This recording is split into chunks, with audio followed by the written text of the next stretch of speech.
Hello and welcome to the show. I'm Jacquelene Closemore and you're on A1R Psychic Radio and Moonstruck TV. I'm coming to you live from my lounge room. I can hear the sirens out there. You know it's lockdown when that's happening. For some reason when lockdown happens, we're up to number 5 now in Melbourne and it's kind of exciting. I am being sarcastic, sorry about that. It's actually, kind of difficult for a lot of people. But I actually had my first Pfizer jab on Wednesday and so far, nothing's really sticking to me, not flies, not safety pins, and this bobby pin stuck to my timer before, and that pretty much also, unless I put it in my hair, it's not sticking to me, so I just thought I'd bust that myth right out the top of the show here.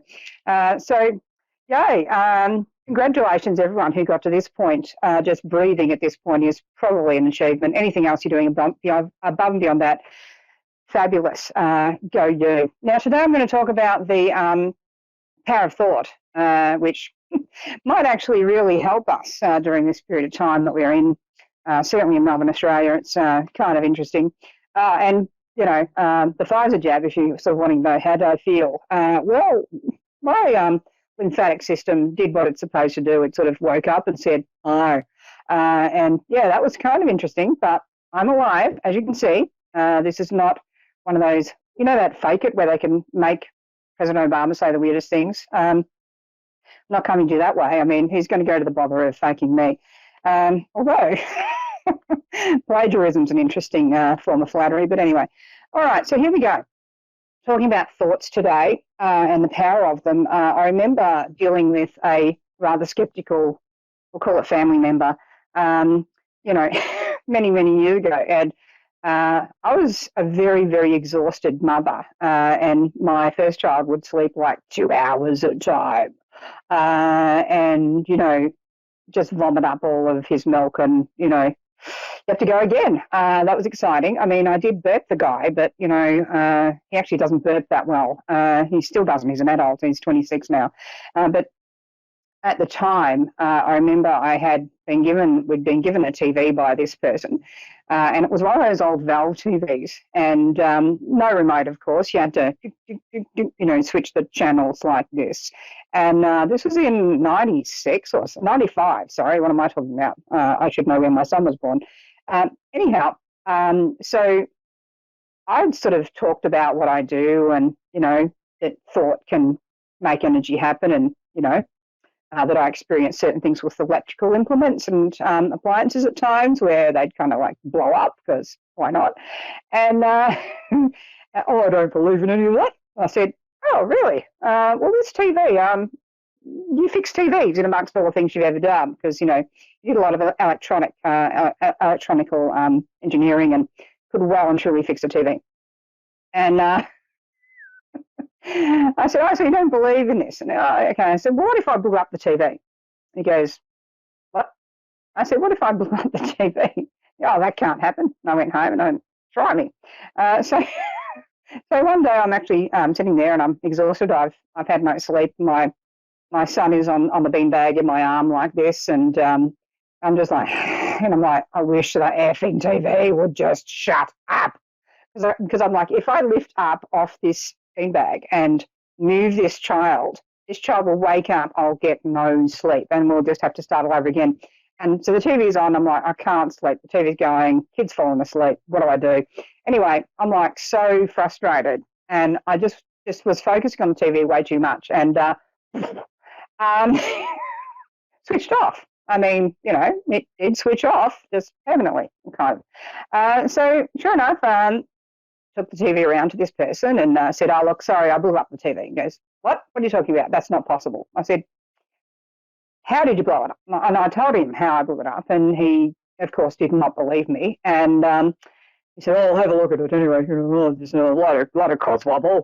So I go off and get on with my life and do other things, and about a week later, oh, the TV's fixed. I mean, oh, okay. He says, I finally found it. He goes, he's holding up this little fuse, and he's got this particular spray pattern. It's diagonal on the little wiry things, that spray.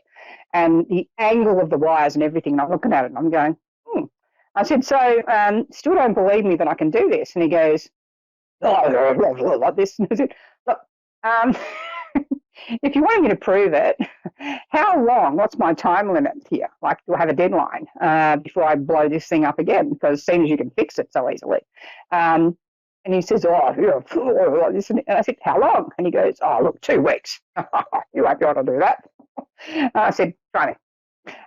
So I went home, took the TV with me. Yeah. It took me a week. I actually really had to focus this time because I wasn't actually frustrated with anything. And I'm like, oh, God, how do I do this? Don't try this at home, kids, unless you've got maybe a really old valve TV, because I'm not sure about these new digital ones. Okay, you're going to fix that. Anyhow, sure enough, poof, yeah, she went up. I took it back. Great big cheesy grin. I'm like, and he goes, well, you couldn't possibly have it. There must be a fault with the TV. There's something I haven't fixed right. And I went, sure.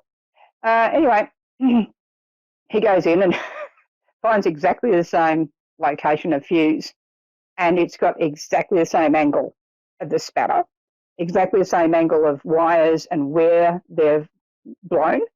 And anyway, he fixed it. I said, so what about now? What about now? Do you believe me now? He goes, just don't do it again. So it's kind of one of those things. And he went back to being this kind of, dude stuck in his ways and sort of thoughts and feelings and, thoughts and feelings particularly being rather foreign to his desire to express. He didn't quite express the same level of skepticism again. But certainly, he also didn't argue the point. He sort of was no longer really a loud skeptic. He was kind of a quiet, I don't want to try her. I mean, what else can she blow up? She can blow up the microwave, synapses somewhere. So thoughts are powerful is what I'm trying to say. At the time, I was really having a trouble with electrical equipment and my, disgust or disdain towards computers, which was kind of insane, really, considering how much they've taken over the world. But it was kind of this thing of knowing that the world was going to speed up to this ridiculous level, and was this really, something I want to be part of? Computers. So one time I walked into this office supply store and very much at disharmony with computers. And of course, this was a brand new store and brand new location. And my God, they had computer terminals, computer cash registers. And somebody wasn't happy with that. But I wasn't thinking about the computers, I'm going to blow them up. I was just like this. And then as I got to the register, of course, the whole system went down. It'll be a complete coincidence, of course, but it was just a reminder that perhaps, going forward, not to do this. But not long after that, I was working in a corporate position, and they used to have what they called the Jacquelene factor.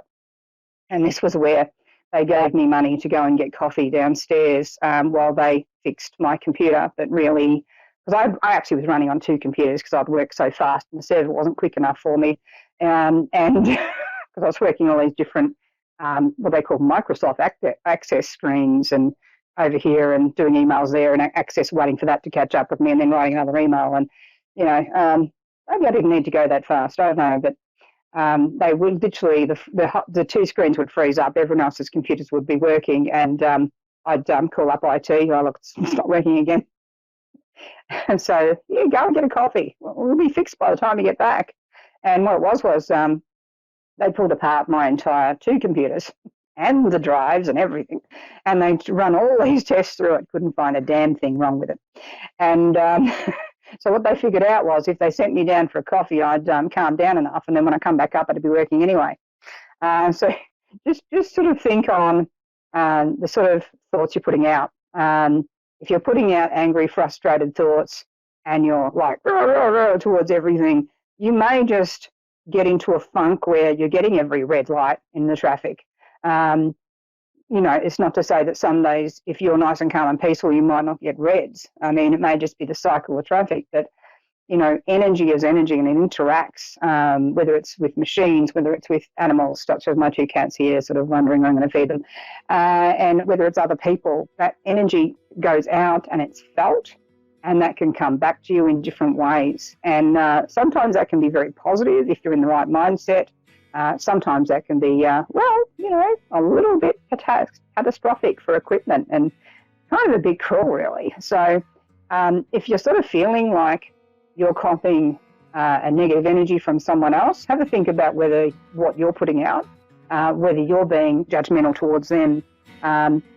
When I've done space clearings on houses and things like that, I've always walked in neutral. And if you walk in neutral, you're not commanding a presence to leave the house, which is going to kick your butt. You're not walking in afraid because it's going to attach to you. You're calm, and that's the most important thing to sort of look at. The more you practice calm, the easier your life's going to go. Still in effect, you still have to face your challenges. Hope this has been an interesting lesson for you today. I'm on Jacquelene Closemore Live on Facebook, if you want to find me. In the meantime, there's more shows on A1R and Moonstruck TV the rest of today, tonight, and this morning. Catch you next time.